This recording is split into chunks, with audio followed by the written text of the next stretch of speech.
Good morning to another beautiful day right here in the Garden City of Port Harcourt. Good morning again. The station is Atlantic Television Network and the program is Atlantic Blowout. And Atlantic Blowout is a syndicated live program of the network that features chit-chats and conversations and special interest topics, news, events, and stories through correspondence reports, expert opinion, and stakeholders analysis. Today we have various stories we'll be discussing with our amazing guests who will be in the studio with us. We'll take the story first from Ogun State. Ogun bans market levies to introduce price control. All right, and then on National Assembly, reps express sympathy for flood victims. On education, federal government to integrate technology into school system. This is something that a lot of people have been asking for. But then it's one thing to start up. We'll get to find out what the SCG president of Uniport, who will be one of our guests, would have to say about that particular story. And then we'll look at price control. There have been talks from the FCCPC about consumers being exploited by marketers, even though the marketers have given their own side of the story. FCCPC to curb consumer exploitation, and they will tell you what steps they have told us they'll be taking this time. And then on petrol price, there have been this back and forth with NNPCL and Dangote within the next 2 weeks. It has been about 2 weeks with that discussion. They engage in tough negotiations on pricing. What are they going to come up with? They'll be having a meeting today. And yes, we'll definitely give you details of that story as it unfolds. On fuel scarcity, NNPCL to reopen purchasing portal. Marketers have been complaining about not being able to purchase petrol, and then the NNPCL are saying it's time. They'll get to open their portals. They also got to explain why that has been closed for some time now. Our guests will be introduced after this break. Please stay with us.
From the lines across the ocean to the land beyond the mountains, through the Sahara, we bring all the sport news, live analysis, expert discussions on trending stories in politics, business, socio-economic, sports, and documentaries. So catch all the updates on the happenings around the globe. Stay focused on the fact today. Only on ATN.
thank you so much for standing by.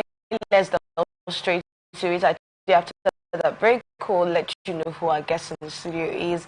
Joining us this beautiful morning on Atlantic Blowout is Loveday Operum. He is a coordinator of the Agri-Graduate Association of Nigeria, Rivers State chapter or branch. And then he is also a public affairs analyst. Good morning, Loveday. Good morning, Eni. Thank you for having me. You're looking smarter and brighter this morning. Thank you so much for coming. Thank you. Despite all the odds on the road. I'm telling you, we're glad that we're able to be here. Yes, thank you. Now let's go to Ogun State.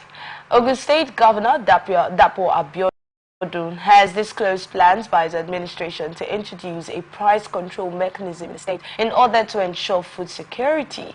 As part of this initiative, the government will rebrand its bulk purchasing company as the Gateway Trading Company, which will operate in 4 zones to offer food items at more affordable prices. In addition, Governor Abiodun has suspended all market levies except for development and environmental levies, which are intended for market upkeep. A market enforcement task force will be established to stop illegal levies and coercion in markets with penalties for violators. Let me guess what your first reaction will be. It's a good one. Wonderful. Highly commendable, okay. I must tell you. Very commendable. All right.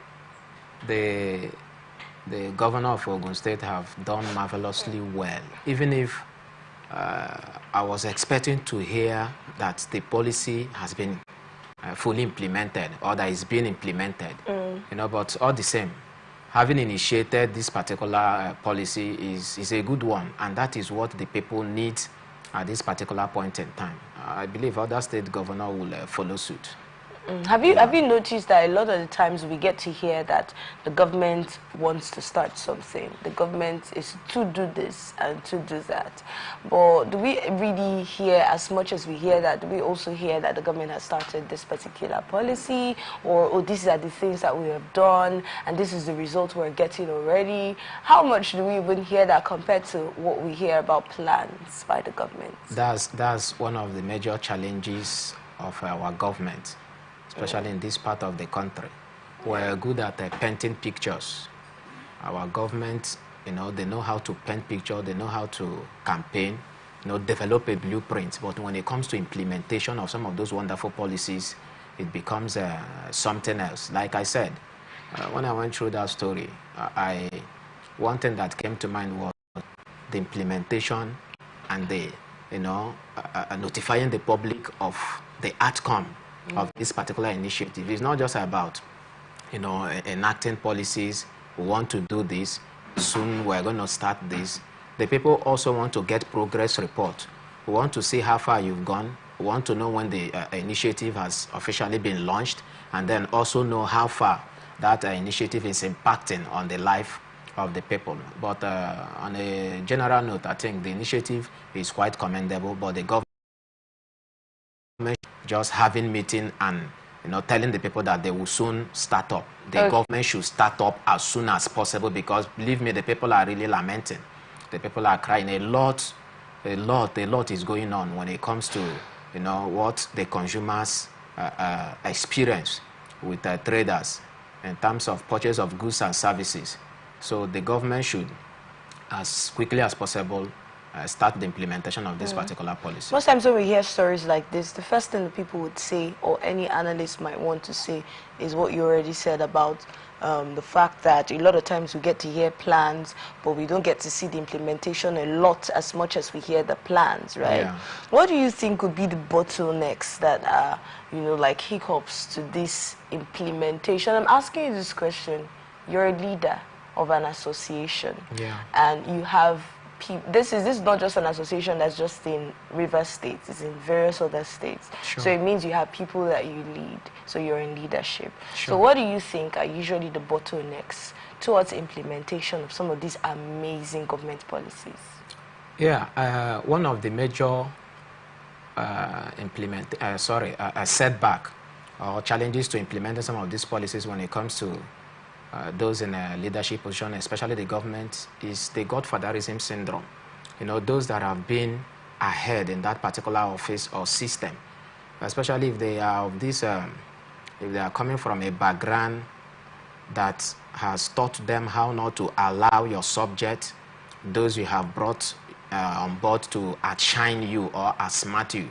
So you see a whole lot of bottlenecks, a whole lot of hindrances, being strategically positioned to affect that particular policy. So that's one challenge those of us in leadership we have encountered and we're still encountering. But it takes a very dogged and rugged leader, to push through and say, this is my time, this is my office. And fight your Godfather. Exactly. I am the one, not actually fighting your Godfather, but doing what the people needs and what the people deserve. And what is right. And what is right. So that is one major bottleneck. And then also the masses has their own issues too. At times, you see those that you expect to understand what you're doing, those you expect to operate on the same frequency with you, they will not be the one coming to tell you, oh God, you see, if you do this thing like this, it will not go down well. People will complain. People, and the media is there, they will just turn the whole thing upside down. Instead of them to give you that moral support, give you that courage as your people, as people that you're working with, they are not the one, pulling you down, discouraging you. And once you get that kind of reaction from those you already felt they should be the one helping you out. Push the policy. Exactly. Believe me, as a human, your tempo, your momentum will drop. So like I said before, it takes a very rugged leader. And then also, some of the government, some of the leaders in the first place are not sincere. Some of them just come up with these policies. This is what the people wants to hear. Let us tell them what they want to hear so that they will be applauded, and before they will understand, the policy is forgotten and the people will no longer, they will not even remember that something like that was once mentioned.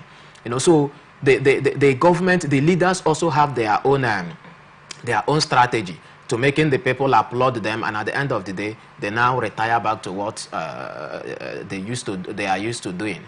So I think those are some of the few bottlenecks, challenges. If we bring it down to government now, we'll be talking about those people who probably have been put in charge of various, let me say, should I say parastatals now, to make sure that that policy is effective and to make sure it's implemented. They start siphoning funds. That could be one of the reasons. They start siphoning funds that are meant for the people. Or there's this saying that in Nigeria, right, if the government makes a particular amount available for something, people just believe that before that amount gets to the contractors, it would have been, different sides of the cake would have been sliced off the amount. And that could be one of the issues that we are facing with implementation. And then another thing that I would really like us to talk about is the confidence of the people in the government. People have lost that confidence. Sure. So most times when policies like this are discussed, people are not even putting their minds They don't see it working. And why is that?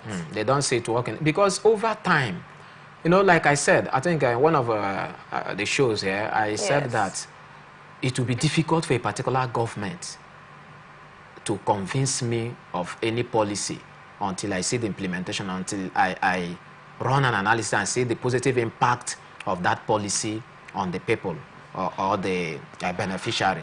The reason is because over time, I'm no longer a child, I'm no longer a kid, you understand? So if I have followed the system for the past 1, 2, 3 decades, and the story has not actually changed significantly, so you don't expect me to easily believe anyone that comes on board and then calls himself or herself a saint.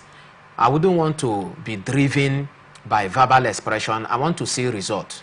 So that's one of the reasons it seems, the people now find it difficult to believe the government, because we have had cases of government assuring the people, telling us what they intend to do, and those things sometimes even when this government official who's talking has showed results in various other policies, people still don't want to trust him.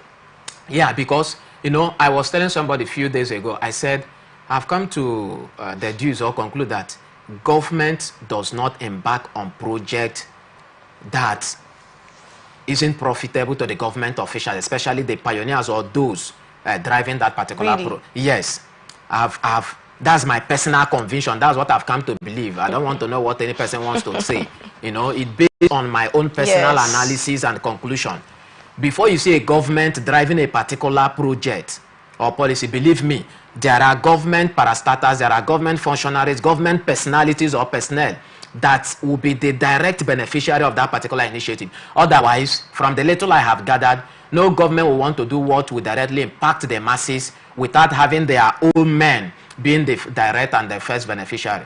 You know, so anytime you see government implementing a particular policy or project, critically, you know, understudy that particular project or policy very well, you discover that so and so person is coming from the government angle, or so and so person has done something for the government, and then this is his area, so the government decided to set up this particular thing so that that person can be carried along in that area. So you don't blame the people. Right. Those of us are the grassroots. You know, we see some of these things happen. If you're not grassrooted, you may not understand. Those that are not grassrooted will be applauding the government. Oh, the government has done this. But if you are following at the grassroots, you discover, oh, this is the reason behind this initiative. So even if the masses are somehow benefiting, but to a very large extent, the government functionaries or cartel men are the target. No, when you talk about grassroots, looking like your definition of grassroots is different from what we know. Because when you say people are the grassroots, I'm looking at the poor and vulnerable, or just the masses now, not just poor, right? The masses. But you say there are specific people in the grassroots that know what is going on underneath. And I'm like, who are these human beings you're talking about? Exactly. Some of us are those persons. You know, I'm one of them. You know, we have not all the masses that are suffering that understands why they are suffering, and some of the things that probably the government or their leaders are getting as a result of their suffering. You understand? But all of us, we are the masses. But when it comes to those grassrooted, I use that word from a political point of view or perspective. So those of them that has political inclination or understanding, you notice that when somebody says, I'm a grassroots person, it's not just an ordinary word. That means the person is at the base, following the system, understanding and understanding some of these government policies, and you know, the person can as well tell you this is the reason for this, this is the reason for this, based on the findings at the grassroots. All right, grassrooted people, let's move on.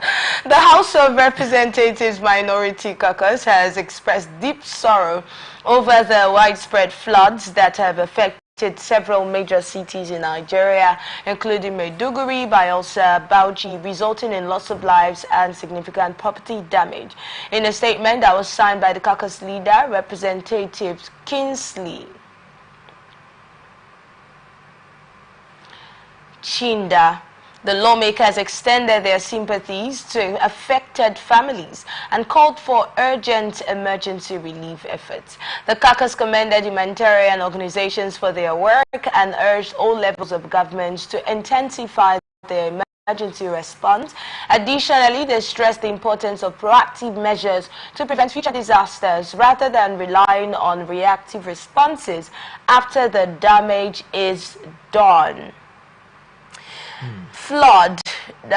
We've been hearing of different other states, but I'm sure a lot of people don't even know that Bayelsa is already affected, and there are already talks about, you know, River State also being affected, which is the state that we are in. That's why I mentioned that particular state.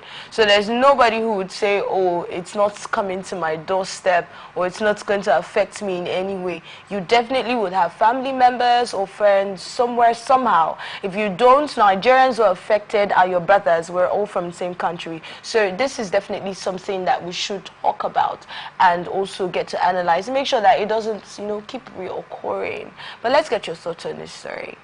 Okay, I think this is something that somehow, either directly or indirectly, affects every Nigerian.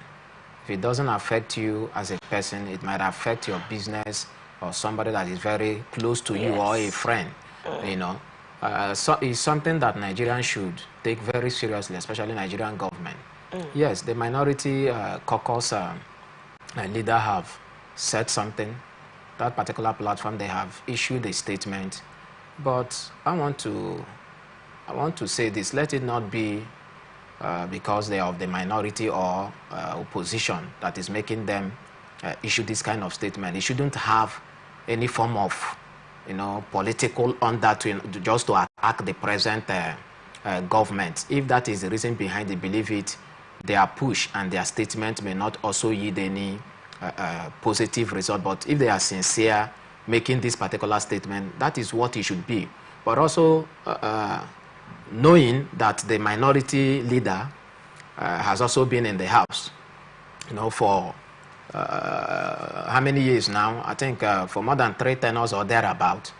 This is not the first time we're experiencing a flood in Nigeria. So I thank God it's coming from an experienced leader. So if they have resolved to speak up at this particular point in time, let it be with a very sincere motive that they want the problem to be addressed, they want this issue to be salvaged, and let it not be that it's a way of attacking or criticizing the present government, because the issue of flooding is not just starting today. And then also supporting that their statement. You see, at times I wonder if our government, is it that the government is so handicapped that they don't actually know what to do? Last year we recorded flooding, and for the past 5 years or thereabout, the issue of flooding I can remember very vividly, like from 2017, because then I was very much active at the grassroots. It got to the point, even in my own area, the deputy governor of my state had to visit my area, just to take on-site report or record and all of that. And after the visit, nothing was done. Believe me, till date, since 2017. So it's the same thing when it comes to the federal. The issue of flooding is not new. What proactive measure, what decisive action has the government taken all this while to ensure that these flood-prone areas, that something significant is being done to help the people once the flooding season comes? It doesn't give any signal. It can happen at any time. But believe me, prior to the point of this invasion happening, the government already knows that these are flood-prone areas, and we expect the government to take proactive measure before the emergence. And then after the thing must have happened, just like it has happened in Bayelsa and Maiduguri and some part of the country, how responsive is the government in terms of relief material, in terms of ensuring that the people lives, those that are able to survive, that their life is being protected and secured? You still experience some form of lackadaisical and sluggish attitude. We'll get to talk about the proactivity of governments, the reactive measures that we expect them to take. But at the moment, for the parts of the country that are already experiencing this, lives are being lost and properties being lost, damaged, money's gone down the drain, houses and all of that. Let's look at the statements that are being made. Yesterday, we had a report that the federal government sympathized with these people. Today we're hearing a report that the minority, that's the reps now, sympathize with these people. It's not a problem to sympathize with them. We sympathize with. Should we also report that Enidoye sympathize? We also sympathize with these people, but we want to see more. Sure. Although when we heard that the federal government sympathized with these people, we also heard, relief materials here and there, some money is being released here and there. We're not saying the government has not done anything concerning the flooding.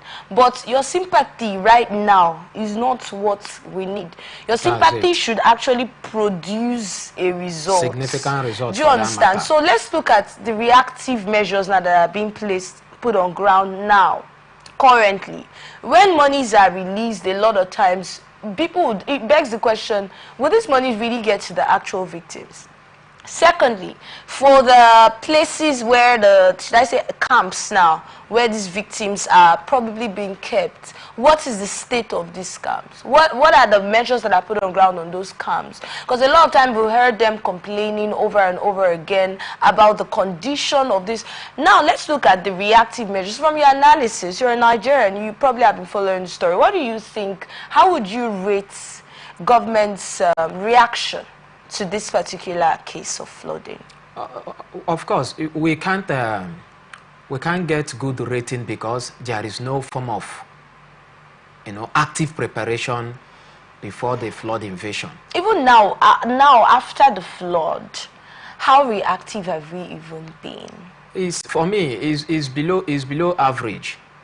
Is below average, because the people, for instance, properties have been lost, people's life have been lost, and then issue of sympathy is coming up. We have not, the government is here to come up with a very clear blueprint or picture how to protect, you know, the ones and take care of the ones that that are left, those that survived the flooding, you know. And then before you now get to their property, to their business and all of that, believe me, well, I'm not being pessimistic now, but I see it to still be business as usual.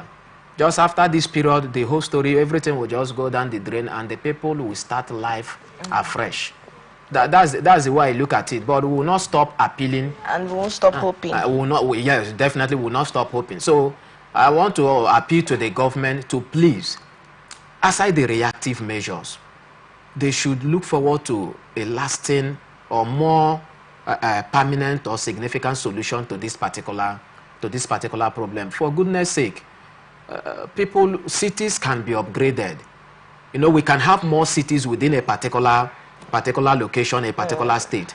Those in those flood-prone areas, the government can decide, take that decisive measure or proactive measure, develop new site for them.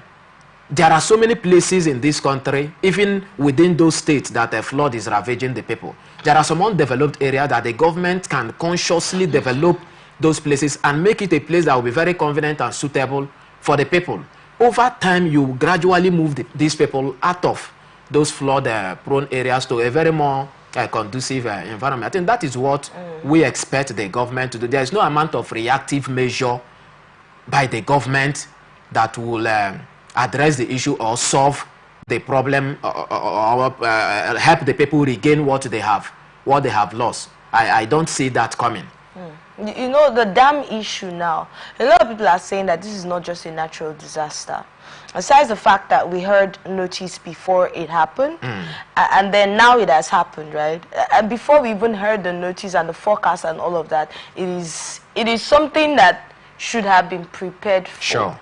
Okay, now let's look at the states where it was mentioned earlier that these particular states, they are likely to also experience this flood if this happens with the dam. And now that has happened, and now we have some states already been affected. It means the water is moving, and it's moving to other states. Yeah. But I have searched, and I haven't really seen measures, you know, enough measures in the news. Maybe these measures are carried out, but they're not reported, right?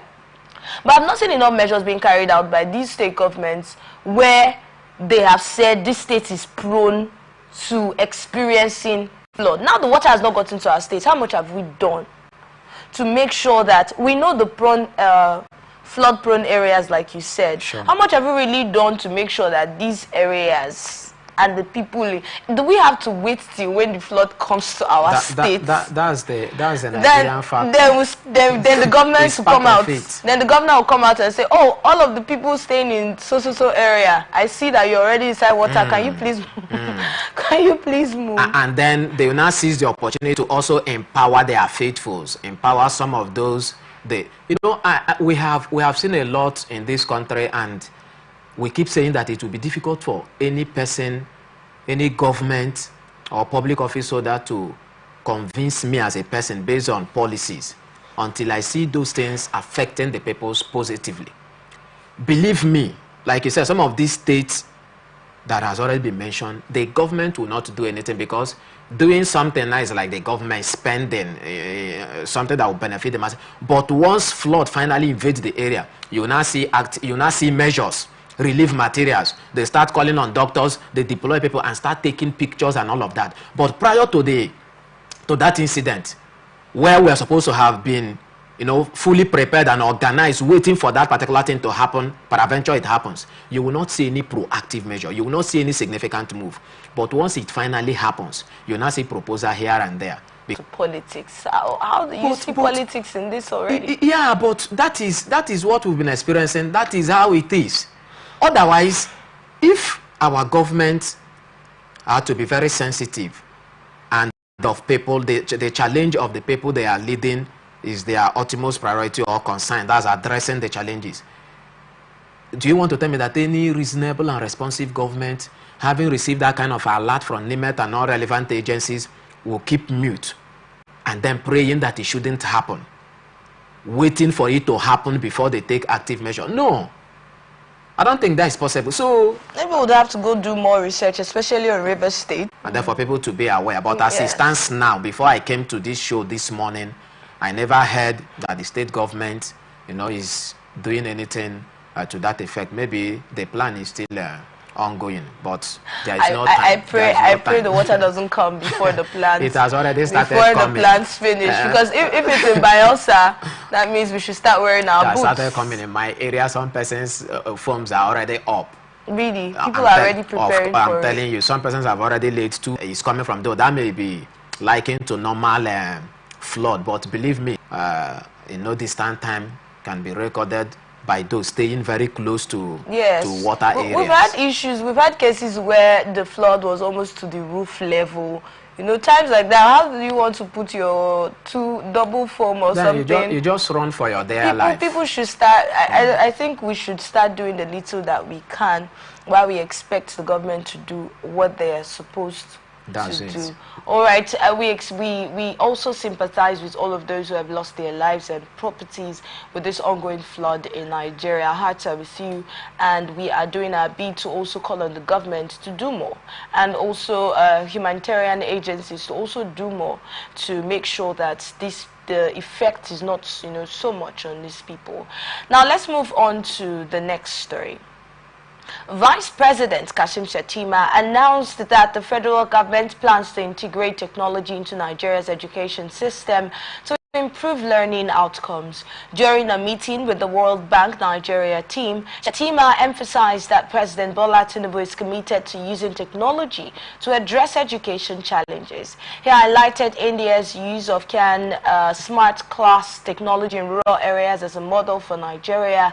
Shettima called for a holistic approach to reform, including infrastructure upgrades and teacher training, urging collaboration from state governors. World Bank's country director, Dr. Ndiame, Nigeria. We're actually having external forces come help us to improve all of these sectors in Nigeria. This is probably a beautiful one, but let's also get to look at the other sides of this particular story. Education, we have been calling for integration of technology with our educational system. This is finally highlighted. What do you think? Well, even if it's not something that we're supposed to be talking about now as a country. However, we'll still commend the present government for thinking in that direction. The reason I said it's not something we should be talking as a country is because this technology has been there. And I can still recall vividly during my undergraduate days, we learned that very soon the lecture halls will be equipped with interactive learning tools. I finished my first degree. I went to do my second degree, the same story. Wow. And it was a bit introduced during my master's class, but believe me, some of the lecturers were unable to handle the interactive learning tools. Wait, so these tools were provided? Yes. But the people who would handle them and teach the other people were not able to? Were unable, and in fact, some of the classes, the students were the ones showing helping the lecturer to manage the technology. So the point I'm trying to make is, if now Nigeria is beginning to talk about this, for me, it's coming late, but it's better that it's coming than it has never happen. But that's not something, yes, we'll talk about that, but before we skip this like it doesn't matter, that's not something that should be talked about. That's not something that should be experienced. You mean which area now? The lecturers not being able to handle it. Yeah. When you bring these things, aren't you supposed to have like a training with this? That is it. People. When we talk about the government and the relevant agency integrating fresh minds, the younger generation, those that are in tuned and more acquainted. In fact, when you look at the current generation, technology is like their comfort zone. It's a normal thing to them. So you don't exert much pressure exposing the younger generation or introducing technology to them. Just get a system here and then allow a child to touch the system 2 times. The child will begin to tell you what he or she has discovered. So it is something that has to do with time and timing. Now, some of those in that system, in the educational sector or system, over the years, some of our fathers, grandfathers, some of them do no longer have the capacity, the energy to absorb some of this technology. So even when the government tries to bring this technology, you see those that are supposed to handle and promote it, bringing it down because they are not used to some of those things. So that is why the government, if actually Nigeria wants to, improve technologically and to ensure that even in the educational sector, technology is being ingrained or introduced into the system fully, the review, the restructuring will start from the mind. The restructuring will begin from the kind of person that are to man and handle this technology. Once that is done, then the policy will skate through. No, we cannot take off. We cannot begin to let go or lay off our staff, our lecturers, because we're bringing in new technology. No, you don't lay off. You don't lay off. Even the staff, even the lecturers and the teachers, they are still lamenting that they don't have enough hands. So what we're only saying is that the government should, bring in the new generation, bring in the younger people, bring in those that are in tune with this technology to assist the aged ones. To assist, for instance, if in a department you have, let's say you have lecturers, let's say 20 to 30 lecturers in that department, for instance, and then let's say we have 30 lecturers, and then you have 25 lecturers, or 20, their age is from 45 years and above. Up to 20 lecturers, you have 45 years and above. Do you think that department will advance technologically? And then you now compare it with a department where you have lecturers ranging from, you have the majority ranging between the age of, let's say, 35 or 38 to 45. What happened to 30? Why are you running down to, why are you preventing, avoiding saying 30? I am not avoiding that. It's just analysis. That means you also have that mindset. No, I'm just giving you an example. But your example did not include 30. Why? I saw that you were trying to avoid that age. Yes, except he wants me to review something. Do you think that age cannot lecture? There is something I considered. What was that? Do you know what I considered? For instance, you want to take me to something I didn't want to mention. Now, it's getting to 2 decades or a decade and a half that I graduated. And I've not been employed. I've not gotten civil service job, even if I desire that. So, with that orientation, it's difficult for me to capture 30 in this analysis, because I also consider the Nigerian factor, the number of years it will take, somebody that is longing to be engaged in that particular sector, the number of years it will take the government to flag up employment, float employment advertisement and all of that. So when you now check the number of years it will take you to finish secondary school, do your first degree, and probably because what they even usually advertise for is also second degree. That's like the minimum now before you get a lecturing job. So you now see that it's very slim for you to have somebody 30, within the age of 30 years to fit in. That's just the orientation, even if it's not a perfect one, but it is the Nigerian factor that inspired or that so you're saying that's a problem that's the time frame that it usually takes for the government to according to you, flag off adverts for lecturers. It's a challenge. It's a challenge. Some of my colleagues, and even those, when we talk about securing job in the civil service sector now, there are some that have spent like 2 decades. That's 20 years, right? Some persons 20-something years. Not that they are not good. Not that they have not been making attempts. Some of them have actually gone for interview over 10 times. Are you serious? I, as a person, have gone for civil service job interview like 3 times and none worked out. Either you hear that it was cancelled or the employment has been concluded. You just be wondering what happened. How did the whole thing happen? So it's a major challenge. If the government has also failed to engage the people that are supposed to man this office at a very early age, even when the people, finished on time. You can't force yourself into the system. there must be an opportunity.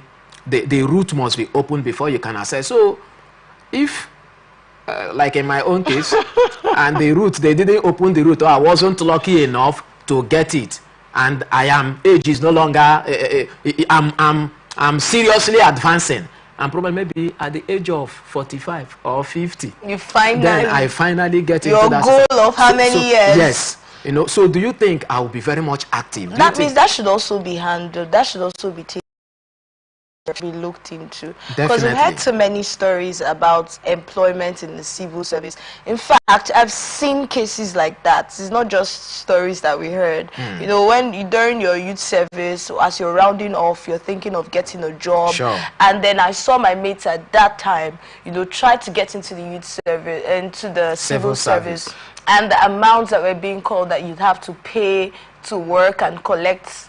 I don't know how much salary that you want to pay millions to get in, to go and collect that kind of money. So what is the relationship between that? So that's also something. All these bottlenecks and hiccups towards getting these people integrated in the system is the corruption now in the civil service. It's something that should really be looked into. It's a major challenge, and the only way it can be solved, or one of the ways it can be handled, is once we start having, you know, leaders that are not egocentric, leaders that are not self-centered, leaders that wants, you know, posterity to remember them for good.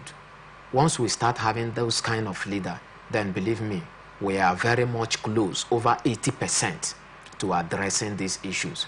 But once we keep recycling leaders that only wants to make a name for themselves and for their families, leaders that wants to lord over everything, believe me, the system will not improve. How about putting in stringent measures, you know, implementing those measures? Because I know these laws and these rules are on ground. You know, implementing them to make it difficult for such to, you know, thrive. That's the environment we find. That even the judiciary that is supposed to, or we believe, that is the hope of the common man. You know, at times, in developed countries, you see somebody, you experience something that really didn't go down well, you know, contrary to the outlined policies or guidelines. Let me use that word now. You know, in developed countries, somebody can quickly walk down to the court and say, this is what I experienced, this is what was done to me, and I need clarification, I need answer. But if you do it here, even before you get this, at times, the lawyer may even advise you, what's your capacity? You know, do you have money to spend and all of that? And we have limited number of those lawyers that can actually, you know, stand for you without collecting something serious or a dime from you. So it's a major challenge. FG, that's federal government to integrate technology in the school system. Yes. How sustainable? Is like I said before, you know, we're spending a little time to dissect this matter because it's very critical. Education is very paramount when it comes to the development of any nation. Yes. And talking about technology is something that the government should, you know, seriously consider and implement. I was just imagining in some rural areas where they do not have teachers. Imagine introducing a technology like this. A single teacher can comfortably teach over 200 pupils. Very easy, comfortably, because with technology, the time of the you know, time for developing lecture note or what is it called now, lesson note, you boycott all of that. You know, so the government, if they really want to improve the educational system in Nigeria, the issue of technology is not something, it will even help the government more, because since our government don't like employing, so they should also now use technology to help the people. That will help the masses. Yes, because we have discovered that the government is always scared of employment, because they tell you, do you know how much that will be voted into allowance every month? So the government prefers using limited number of persons to do different functions while saving the money to contest election. Definitely, that is what we have experienced. Otherwise, tell me, why shouldn't a government, you are hearing that the ministry has limited number of persons, what stops the government from employing? Not that the country or the state does not have the relevant personnel or manpower. The people are there gallivanting and rigmaroling the street, and the government just locks up, sit comfortable at their offices, and then the reason is because they are saving the money. They know if they employ 100 persons or 10,000 persons, their savings have reduced. So that is why we keep saying that the government, majority of our public office holders, especially the governors and our president, most of them, both current and previous, they didn't have, or they don't have enough of the masses' interest at heart. So the issue of introducing technology into the education sector is something that should start as quickly as possible. If not just the tertiary institution, it should start from the primary school. Like I said before, in my office, I have those in primary school coming for computer training. So it's not something like the children will not understand. And once you start it at that, fundamental level, it prepares the children, the pupils ahead of time. Before they get to secondary level, there are already some persons in SS1, SS2 are now coming to do training, computer training, because they have learned that the next WAEC or thereabout, there is that news, that they will be using a computer. It's going to be computer based. And people in SS class, some of them, they don't know anything. So introducing this technology at the primary school level will help the country a lot. And not just the pupil, but it will help to curb this issue of limited number of staff, limited number of teachers. I also want to say that that shouldn't also make the government not to employ, because you still need the physical manpower. The technology will do what it can do, while the human facility or the manpower will also do what it can do. So the equation must be balanced. But the issue of technology, the government or the presidency should not be talking about we have commenced plans. That has been my worry and my issue with some of our leaders and the political statement that they often make. When we want to hear that so and so thing have actually started, we want to see results, we want to see the impact of this particular policy on the people, and we are still hearing commenced plans. That means there is no date yet. There is no resolution, complete resolution to officially launch the program, because commencing plans means that the plan can still be under fine-tuning till next year, till the end of this administration. But we pray that doesn't happen. So it's something that is commendable, and the government should do all within their reach to. I am technologically inclined. I know what that particular tool. Imagine the country that we're referencing here, India. Over how many years ago? Early 2000. Early 2000. That is when this technology was introduced in India, and this is 2024. Close to 2 decades.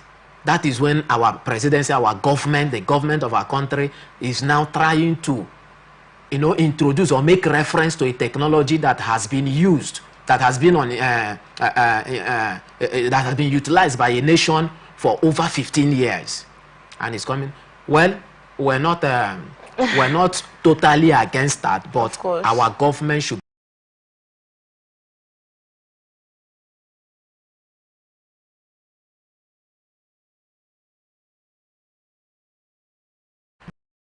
But we also want to advise, like we've always experienced, whenever you are, especially in this country, we know what the students, what the people actually go through. So if WAEC wants to introduce technology, that's a CBT or computer-based exam to that particular system, to WAEC, let it be that both the server, the computers, everything that has to do with that technology is well improved.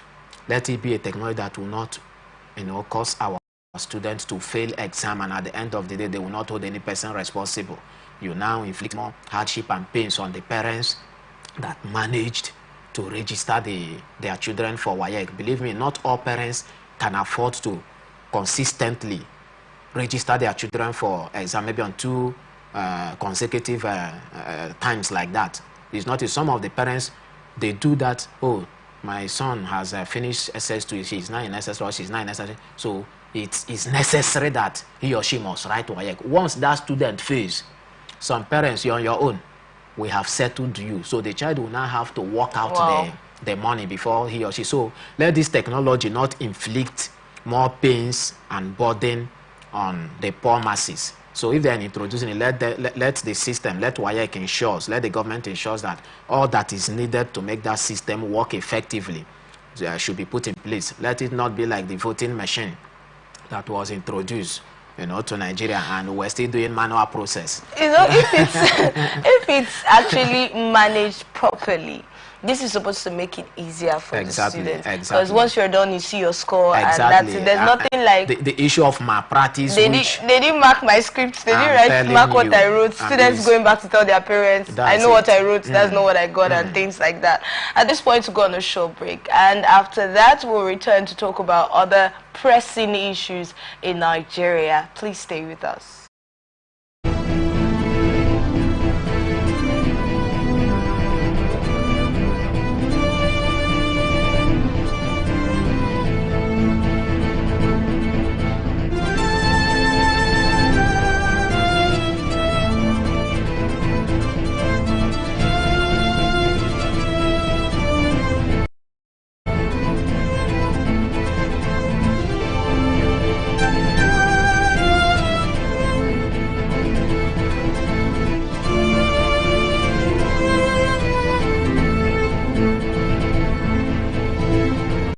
From the lines across the ocean to the land beyond the mountains, through the Sahara, we bring all the sport news, live analysis, expert discussions on trending stories in politics, business, socio-economic, sports, and documentaries. So catch all the updates on the happenings around the globe.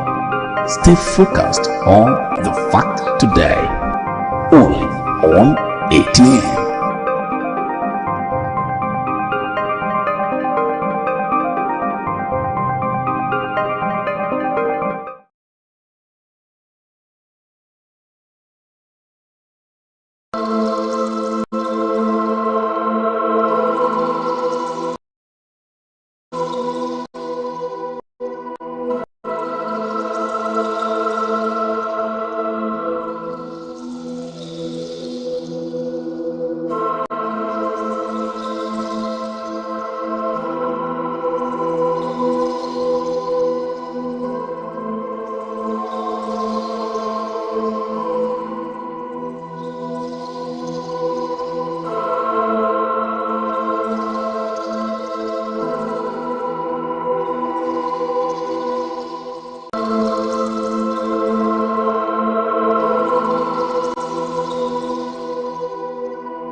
Always a pleasure knowing you're still here with us. Let's move to the FCCPC.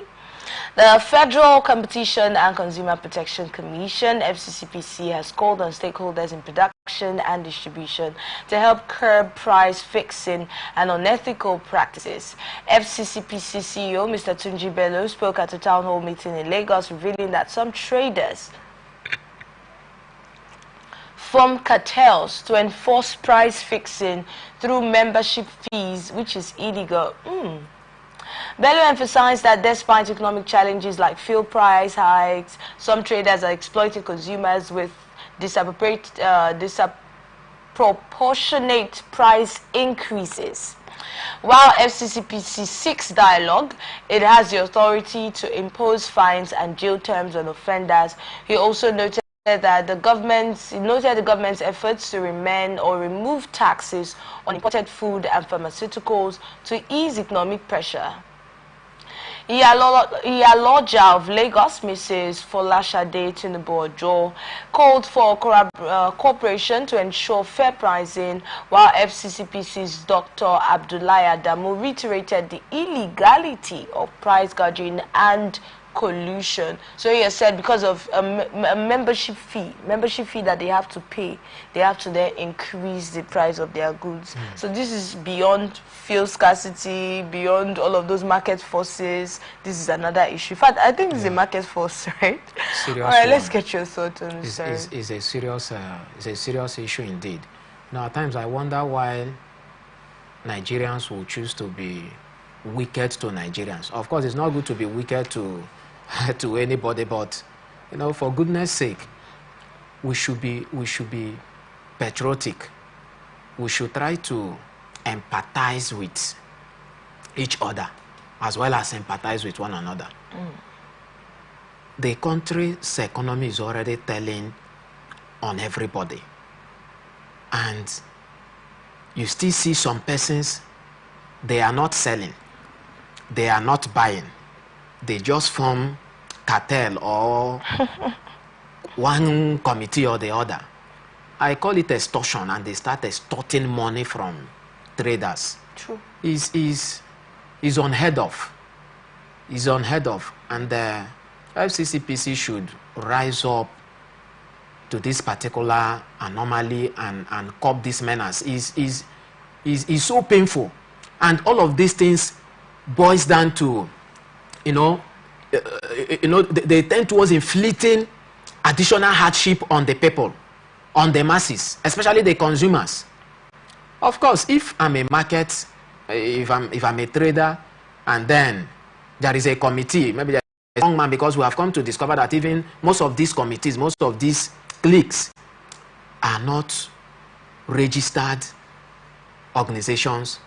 They are not known by the government. Area boys association. They are area boys. One strong man in quote somewhere that has, over time been able to influence people within that area. Would just, hey, oh boy, come, let me empower you people. I want to empower you people. You set up a committee, they go to the market. We have so and so committee. This is the person in charge. When you see them, every person selling here, you pay 100 naira every market days. And at the end of the day, you see somebody that is just sitting at the comfort of his home, or one beer parlor, or one joint or the other, cashing out on daily basis to the detriment of those that are suffering and trying to meet ends meet under the sun. So it's something that the government should seriously tackle. So it's unheard of. It's not something that should be allowed to thrive, considering the economic condition of the country. I've been in this market sometimes when these boys will come, and then the woman will be like, oh, no, we paid your people this money. I say, no, that one's another organization. Exactly. This one so are you local pay those government. people, you will not, the you will other not one pay is me. townspeople. And you're like, who are these boys? But just like you said, the wrong people empowering them. What if we have the right people, picking these guys and then empowering them rightly? That's, you see, once government fails, once there is a failure in the side of the government, it has a way of affecting the entire system. People wants to work. People needs job.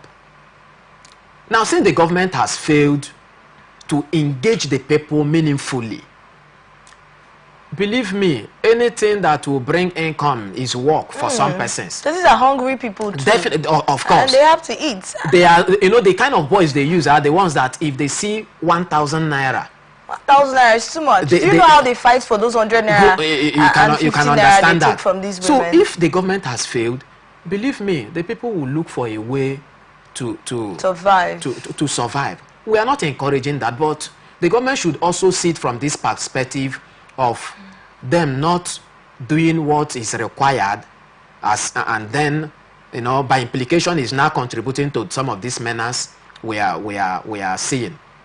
Just like the story has it that one of the stories on the government approving environmental charges and was it development fee and all of that. You know, if the government can do that, then the government can massively engage people to help champion that particular cause. The government can create jobs. The government can empower these people legally, and, you know, create something that they can do within that same market location that they make their ends meet, even if it's through illegal means. So the government has a lot to do. However, before the government sets the ball rolling in that direction, there is need to deal decisively with this particular menace, because it's one of the reasons for the skyrocketing, of course, continuous inflation that we are experiencing. On goods. Not just the issue of petrol. We have different market association. We have different, you know, policies that goes on within the market setting that infringes on the right of the masses, that infringes on the right of the people. Because I want to sell, they will now force you must belong to this association. And when you visit some of these people, you discover that, for instance, if you're selling, let's say, pumpkin vegetable, for instance, you discover that not more than 2 persons will sell vegetable in a particular market. Not more than 2 or 3 on a particular day or each day. They have groups. So today is Monday. Myself and seller A or B, yes, will sell vegetables so and so day. And then the association will tell you, you see, for so and so quantity of vegetable, the price is so and so. Sell like this. If the organization doesn't set that price, the cartel, the 3 of them that are selling that particular day will agree. You see, for a pumpkin of so and so size, we're going to sell for 500. And because if you fail to buy here, if you go there, in the same size, the same amount, you see, the people become so helpless and handicapped. Because you want to eat pumpkin, you see yourself buying. So sometimes we hear these guys say they are from the local governments. At least I've heard that when I was in the market, said, no, this one is not local government. This one is, do you understand? Sure. So it means that some of them are saying they are from the local government. So if we're going to tackle this issue, it's not just about private individuals sitting somewhere and then sending these boys out. What do you think? Yeah, that's an aspect of it. But believe me, most of them just use the local government as a cover-up. But we also want to blame the local government for not taking active measures to curtailing their excesses. They also do it for reasons best known to them, which we also know some of the reasons. Since the government, you know, have succeeded in letting the people know that the government cannot engage everybody, the government cannot employ you, so look for something to, and then we legalize it or we'll give you the necessary backup, you know, for you to thrive in that particular area. So even when the local government hears that some of these boys are using that local government identity to do some of these illegal businesses, because the boys have worked for them, the boys have worked for the government either during election or in one way or the other, the government will now, you know, appear not to have heard or not to be aware of what is actually going on, as a way of now settling the boys. So if the government, you know, wants to convince the masses that they are not aware or they don't support what the people are doing, what stops the local government from setting up panel that will immediately checkmate the excesses of the boy? But you see that these things keeps reoccurring. Even when people call radio station, just as we're doing, everyone will keep lamenting, you know, making this thing to be so public and renowned up to the point that the government will have to take note of what is happening, but you still see that the government will not do anything. So that is why it's also difficult to, you know, fully separate the local government from the activities of these boys. All right, let's go to the petroleum sector now, talking about the NNPCL. The Nigerian National Petroleum Company Limited and Dangote Refinery are engaged in tough negotiations over petrol pricing as supply bottlenecks persist in the petroleum downstream sector. The main issue is balancing market-driven pricing with affordability, with NNPC favoring subsidy-compatible prices and Dangote pushing for market-reflective rates. That's Dangote now pushing for market-reflective rates. NNPCL looking at, you know, subsidy and all of that. Now, negotiations have stalled for over 2 weeks due to a wide gap between the price positions of both parties, but then insiders suggest that they are seeking a middle ground to ensure supply and price stability. A new meeting is scheduled at NNPCL headquarters to reach an agreement, and NNPCL's Chief Corporate Communications Officer Olufemi Soneye expressed optimism about resolving the issue while adhering to the Petroleum Industry Act. Additionally, NNPCL plans to reopen its purchasing portal once the backlog of petrol orders are actually cleared, which is going to be our topic for the next story that we'll take after this, but we'll just kind of merge them because they are all on fuel scarcity, Dangote, and so Nigeria is now waiting on Dangote and NNPCL. And the masses are suffering. You can see what's happening in this country. You know, when we say that those that are supposed to help the masses, those that are supposed to lead us, those that are supposed to give, you know, ensure that the free life God has given to Nigerians are enjoyed, technically, whether directly or indirectly, they have a hand in the suffering of Nigerians. You can imagine. That means for the past 2 weeks, Nigerians have been suffering because of lack of agreement between NNPC and Dangote. You can imagine that. It's so painful that, you know, one will begin to think if God made mistake. No. But the thing is that in some climes, right, when there's an issue on ground, it is tackled immediately. What I mean is, the measure that is taken, proactive measures. It seems like the people are not supposed to get hurt in any way. That is it. But is it because are we used to getting hurt? Have we developed, you know, thick skin, and then the government is aware that we have? That is it. The government is taking advantage of the peaceful disposition of Nigerians. That is one thing I believe. Not that we are so much strong that some of those harsh economic policies or government slow pace at resolving some sensitive issue. Not that those things are not telling on Nigeria. People are dying on a daily basis. I must tell you, as a result of hunger, as a result of hardship, people are suffering. Some persons are sick, they cannot access the hospital. Some persons are suffering, you know, as a result of some of these things.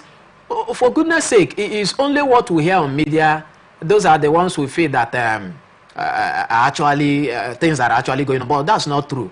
In fact, most of the things that happens behind camera or outside media coverage is even more compared to what the things that are being aired. I want to believe that. You see, the issue with our government is they fail to attend to the needs of the people. What is that thing that is so hard, you know, for both parties to strike a balance? That's why when I make my analysis, I always try to, you know, bring in the masses. If the interest of the government is the masses, if the interest of Dangote is the masses, believe me, it will not be difficult to strike a balance. But we have a system that every person wants to make the highest level of profit. Nobody reason. Of course, all fingers cannot be equal, and that is what Nigerians need to understand. That's what our leaders, that's what our, you know, the big organizations in Nigeria, those that are influencing and then, you know, at the center of decision making, that's the thing they need to understand. All of us will not be present at the same day. All of us will not occupy the seat of House of Assembly at the same time. All of us will not man or run a multi-billion naira organization like Dangote and all of that at the same time. So those of us that are privileged or that are opportune or God has placed at that level, they should see themselves as tool that God has, you know, destined or prepared to use to salvage and to help the masses. But don't you think that the people should actually be carried along in this? Because we just hear that negotiations are on. We haven't heard about any price. All we know is that Dangote said they are not in charge of, you know, fixing the price. All they're going to do is make sure the product is available. And then the NNPCL coming on the other hand, when Dangote made that statement, we believed that, oh, maybe it's the NNPCL that will get to decide what Dangote would sell or something. Yeah. You know, that's the belief that a lot of Nigerians had. Then the NNPCL coming to say, if Dangote fuel is too expensive or more expensive than what they buy outside, they're going to keep buying outside, you understand? And then they made it open to marketers to buy from Dangote.